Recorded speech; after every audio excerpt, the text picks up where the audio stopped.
I'm here today with Brazosport Independent School District's Chief Operations and Technology Officer, Monty Berger. Thank you, Monty, for joining me today. Thank you for having me, Randy. This is the fifth of our series of bond interviews for the proposed BISD 2014 bond that will be on the ballot this November 4th. Monty, let's get right to it.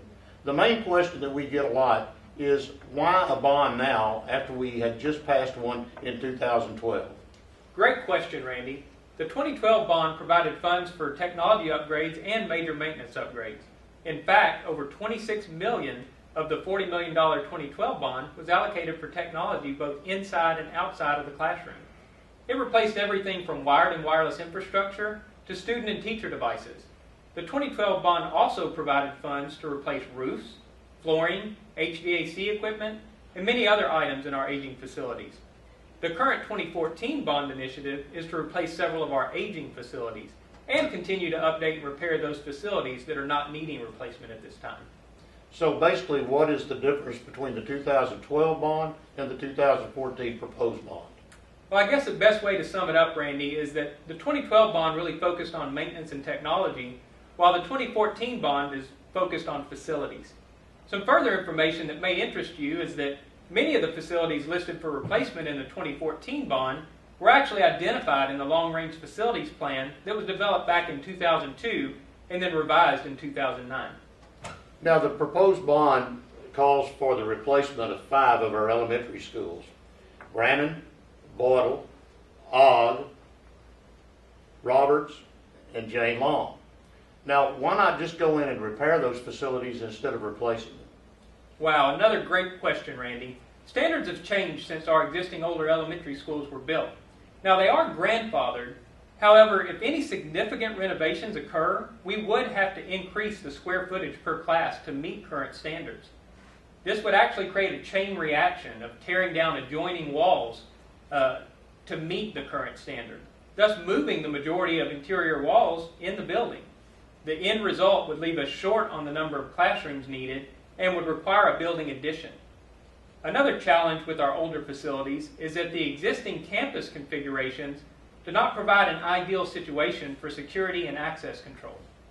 On top of that, there are energy efficiency concerns with older structures and concerns with effectively deploying technology.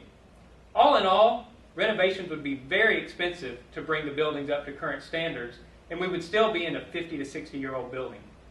Now, every facility listed in the proposed bond is calling for building exterior improvements. What exactly is that? Building exterior improvements cover a range of items. It may include items such as landscaping, covered walkways or entryways, exterior painting, additional parking, or even a new facade.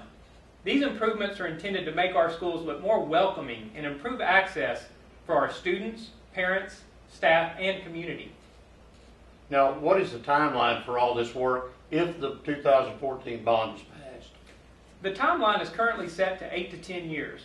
It really will depend on how quickly industry expansion projects are completed. For a detailed timeline, you can simply visit our website at www.brazosportisd.net. Click on the bond information link. This link is located under quick links on the left-hand side of the page.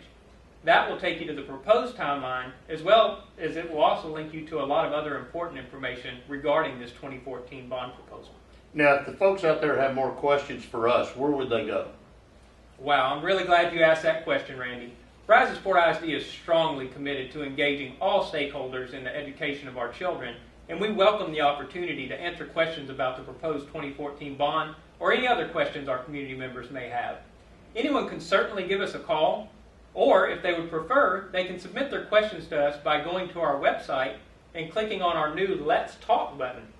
That will take them to a simple form that they'll fill out and submit, and an answer typically provided within a couple days. Well, 2 days, that's pretty quick. Well, Monty, we want to thank you today for coming and answering some of the questions that we've had from folks out there about the 2014 proposed bond that's going to be on the ballot this November 4th. Folks, we will have our last in our series of bond interviews coming up shortly this week. Our next representatives to answer questions for you will be from the Athletics and Fine Arts Department at Brazosport Independent School District. We want to thank you for taking the time today to listen to our video, and be sure to remind you to go onto the website www.brazos-sportisd.net, and be informed, and by all means, vote on November 4th. Thank you.